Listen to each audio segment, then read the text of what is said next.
салом ба ҳама дӯстони азиз. биёед дар бораи ҷоми ҷаҳонии клуб дар сарлавҳа каме гап мезанем, баъд мегузарем ба хабарҳои трансферӣ ва дигар хабарҳо.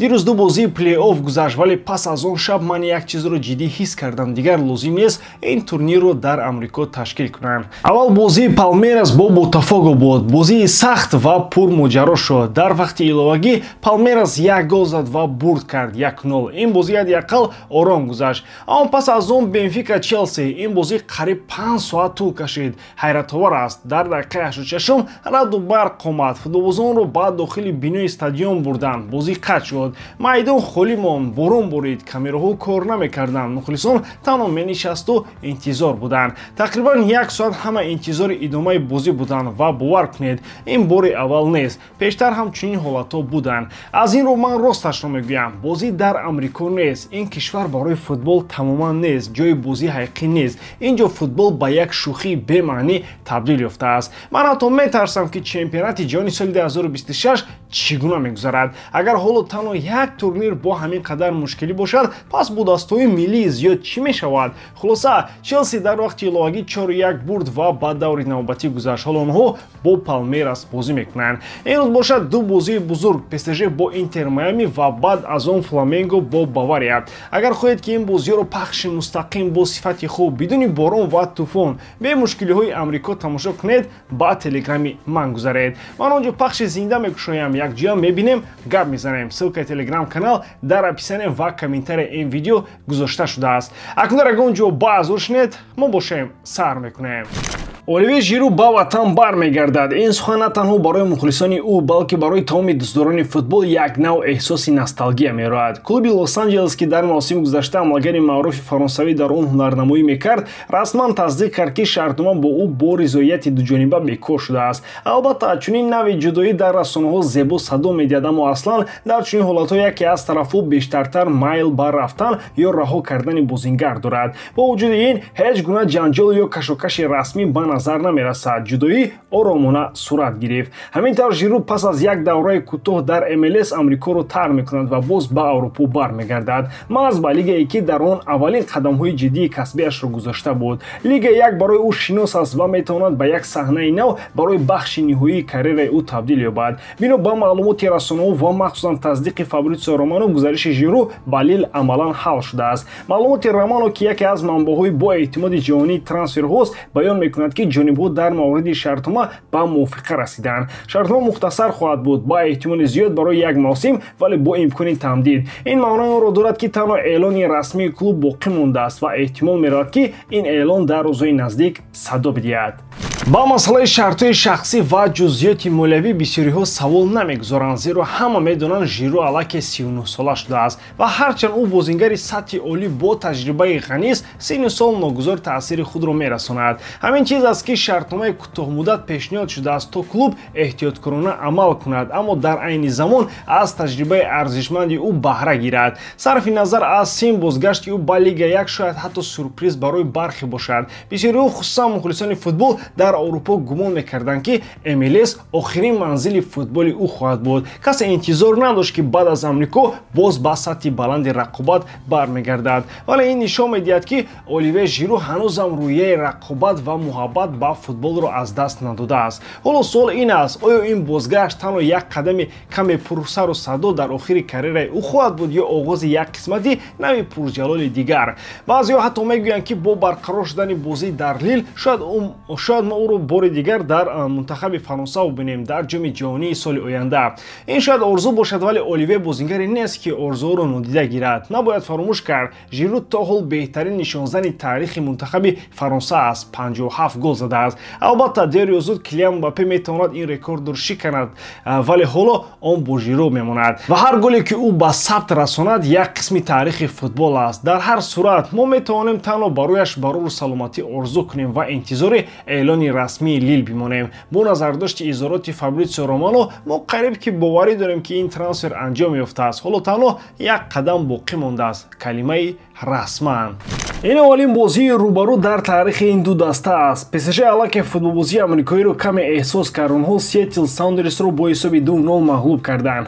эҳтимол ки онҳо мехоҳанд дар бозӣ бо Интер Майами бозам қавитар ва зеботар нишон диҳанд. дар даври гурӯҳӣ ПСЖ танҳо як бор гол хӯрд дар бозие ки аз Ботафого бо ҳисоби 0-1 бохт. Хрича Кварацхелия як гол ҷамъи 2 паси головар дар 3 гол аз 6 голи ПСЖ дар ин мусобиқа иштирок кардааст. Агар Лигаи Чемпионҳо, ҷоми клубҳои ҷаҳон ва ҷоми Фаронсаро ҳисоб кунем, ПСЖ дар 5 бозӣ 4 пирӯзӣ ба даст овардааст ва аксари вақт ба рақиб ягон имконият надодааст. Вале Месси қодир аст вазъро тағйир диҳад. Интер Майами аввалин бор дар таърихаш бо як дастаи аврупоӣ Порту бозӣ кард ва ҳисоби 2-1 пирӯз шуд. Боз ду бозии дигарро низ баробар анҷом дод. Месси ва Суарес ҳар кадом як гол заданд. Даста бештар кӯшиш мекард тӯбро хуб нигоҳ дорад, вале муқобили ПСЖ ин кор осон нест. Интер маҷбур мешавад бозиро бозтар кунад. ин бозӣ метавонад яке аз ҷолибтаринҳои мусобиқа шавад. Лео Месси тамоми кӯшишашро мекунад ки ба дарвозаи собиқ дастааш ПСЖ гол занад, зеро маҳз дар Интер ӯ баъди лаҳзаҳои душворе ки дар Франсия дошт рӯҳам барқарор шуд. ПСЖ мехоҳад бозии худро нишон диҳад, бозиро зери назорат мегирад ва эҳтимолан 2-3 гол мезанад. Дастаи амрикоӣ ҳоло ба чунин фишор тайёр нест, вале эҳтимол дорад як голи шарафӣ занад. Прогнози ман дар ин бозӣ ҳар дуи дастоҳо гол мезананд бо коэффициенти 1,78. шумо метавонед интихоби худро дар 1x гузоред, зеро дар он ҷо коэффициентҳои баланд ва бонусҳои гуногун шуморо интизор аст ва барои нафарони нав ки то ҳол регистратсия накардаанд метавонанд дар аввалин пардохти худ то ҳаҷми 8000 сомонӣ бонус ба даст оранд, албатта ки бо промои мо AMG 0777. ссилкаи бозӣ дар комментарияи ин видео. имкониятро аз даст надиҳед. Виктор Дёкереш пас аз он ки метавон гуфт як муддати тӯлонӣ сарсону саргардон буд, ба роҳбарияти Манчестер Юнайтед хабар додааст ки омодааст ба дастаи онҳо ҳамроҳ шавад. Маҳз бо чунин сарлавҳаҳо расонаҳо хабари навро пахш карданд. Футболбози швед ба МЮ фаҳмондааст ки ба дастаи онҳо пайвастан мехоҳад, новобаста ба он ки дигар клубҳо низ ба ӯ таваҷҷӯҳ доранд. мо мехоҳем хотиррасон кунем ки на он қадар пеш миёни Дёкереш ва агенти ӯ бо президенти клуби Спортинг муноқиша сар зад. онҳо талаб доштанд ки клуби португалӣ нархи фурӯши ӯро кам кунад ва ӯро бо арзиши пасттар ба дастаи дигар раҳо кунад. онҳо танҳо дар як чиз ба мувофиқа расиданд ки Спортинг барои фурӯш маблағи пурраи дар шартнома зикршударо талаб намекунад. дар ҳамон мулоқот агенти Виктор кӯшиш кард ки маблағи фурӯшро дақиқ кунад, вале президент ҷавоб дод ки намехоҳад рақами муайянро ном барад, зеро намедонад ки пас аз як сол чӣ мешавад. душвор аст бигӯям ки он 40, 60 ё 80 миллион хоҳад шуд. ӯ танҳо кафолат дод ки 100 миллион ки дар шартнома сабт шудааст талаб намекунад.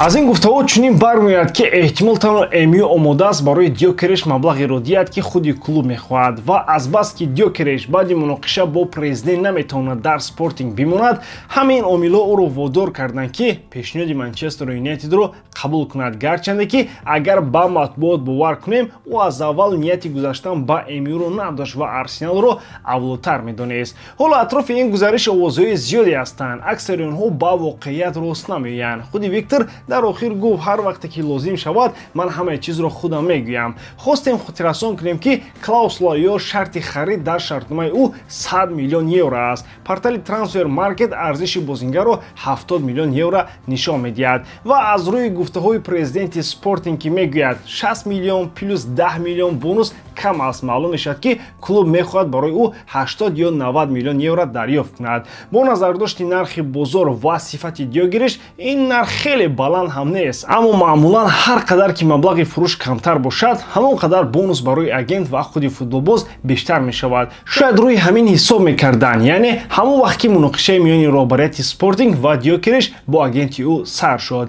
дар бораи дурнамои бозии футболбози швед дар Манчестер Юнайтед чизе намегӯем, маъние надорад бо назардошти вазъи феълӣ ва номоянии дохили клуб. Дёкереш метавонад ҳамчун пешин голҳоро пай дар пай занад ва ҳам комилан гум шавад, мисли дигар бозингароне ки дар МЮ омаданд. дар назар ин гузариш хеле зебо менамояд ва мегӯям ки химия миёни Дёкереш ва Рубен Аморим шояд то ҳол аз байн нарафтааст. пас шанси дигар гирифтан арзанда аст, аммо то ҳол барои мо муаммост ки чаро ягон клуби калон намехоҳад ӯро ҳатто бо 80 миллион харидорӣ кунад. охир омори ӯ беҳтарин аст ва ҳоло дар бозор камбудии ҳамлагарони хуб дида мешавад. мо шоҳиди харидои хеле гарон ва барои бозингарони заифтари бозор ҳам будем, дар ҳоле ки дар ин ҷо як ҳуҷумгари олӣ бо нархи қобили қабул дастрас аст ва касе ӯро намехарад. хеле аҷиб.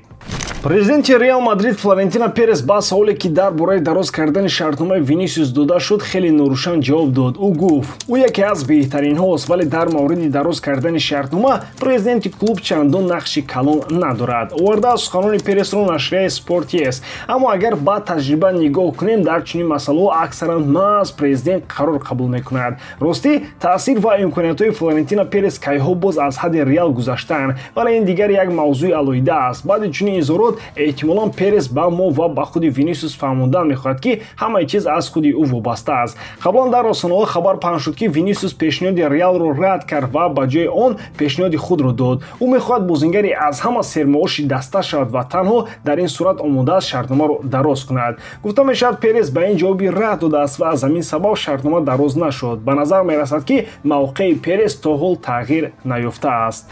Шояд Перес метарсад ки агар ба Винисиус чунин шарт дода шавад, дигар бозингарон низ ин масъаларо ба миён мегузоранд ва барои ислоҳ кардани шартномаашон талош мекунанд. Барои ҳамин ҳоло дар даста як тавозуни муайяни маошӣ вуҷуд дорад ва Реал намехоҳад онро вайрон кунад ва ин барои клуб муҳимтар аст аз он ки бо Винисиус шартномаи нав имзо кунад. Вале аз як тараф тамдид кардани шартнома бо яке аз беҳтарин бозингарони ин даста ва дар шароите ки ба ӯ фоида меорад кори комилан мантиқист. Винисиус дар чанд соли охир хеле рушд кард ва ҳақ дорад маоши бештар талаб кунад. Шояд Перес аз чизи дигар метарсад, масалан он ки Винисиус дар мавсими гузашта яке аз бозингарони бештар арзоншуда буд ва арзиши бозории ӯ 30 миллион евро поён рафт. Эҳтимол дар Реал инро ҳамчун як сигнали нигароникунанда қабул карданд. Аммо боз мегӯем, тааҷҷубовар аст ки Перес аз он ки Винисиус маоши бештар мехоҳад ҳайрон шудааст. Ин ҳолат табиист, ӯ ситораи асосии даста аст. Шояд дар Реал воқеан дар фикри фурӯхтани ӯ ҳастанд, вале бо шартномаи нави серпул ин кор хеле душвортар мешавад. Ғайр аз ин барои дастаи харидор низ шарт сахт мешавад, чунки бояд ба Винисиус дар оянда бозам маоши бештар диҳанд то розӣ шавад.